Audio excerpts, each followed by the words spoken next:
Hey hi ஸ்கூலில் இருக்கிறப்போ home work பண்ண வான்னு கூப்பிட்டா எப்படியெல்லாம் என் பொண்ணு எஸ்கேப் ஆக ட்ரை பண்ணுவாளோ அதே தான். லீவ் ஆரம்பித்ததுலேருந்து அம்மா கிராஃப்ட் பண்ணி தாங்கன்னு கேட்டால் நான் ஓடி ஒளிஞ்சிட்ருக்கேன். பட் அவகிட்ட எஸ்கேப் ஆகவே முடியாது. ஸோ லாஸ்ட் வீக் கொஞ்சம் ஷாப்பிங் போனப்போ இந்த பீட்ஸ் எல்லாம் அந்த ஷாப்லேயே இருந்தது. அதனால் கொஞ்சம் வாங்கிட்டு வந்திருந்தேன். இதோட ஒரு செயின் ஆஃப் பீட் வந்து 30 ருபீஸ் தான். அண்ட் அந்த த்ரெட்டுமே வந்துட்டு 47 ருபீஸ். இது கொஞ்சம் பெருசு. இதில் குட்டி வந்துட்டு 20 ருபீஸுக்கும் இருந்தது. ஸோ வாங்கிட்டு வந்துட்டு கட் பண்ணி அவளே செஞ்சுடுவா. நான் ஜஸ்ட்டு நாட் மட்டும் போட்டு கொடுத்தா போதும். இதில் வந்து அவளோட கையளவுக்கு செஞ்சுக்கிட்டா. அவளுக்கு வந்து 20 பீட்ஸ் வேணும். ஸோ அவளே ஜஸ்ட்டு 20 பீட்ஸ் கவுண்ட் பண்ணி எல்லாமே இன்சர்ட் பண்ணிடுவா.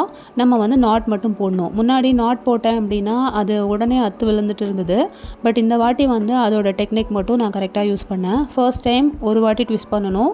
செகண்ட் டைம் 2 வாட்டி உள்ளே ட்விஸ்ட் பண்ணணும். தேர்ட் டைம் வந்துட்டு 3 வாட்டி உள்ளே ட்விஸ்ட் பண்ணிட்டு நல்லா இழுத்து விட்டுட்டோம் அப்படின்னா இது எவ்வளோ தான் அந்த பிள்ளைங்க விளையாண்டாலும் அத்து போக மாட்டேங்குது. ஸோ ஈஸியாக நாங்கள் பிரேஸ்லெட் பண்ணிட்டோம்.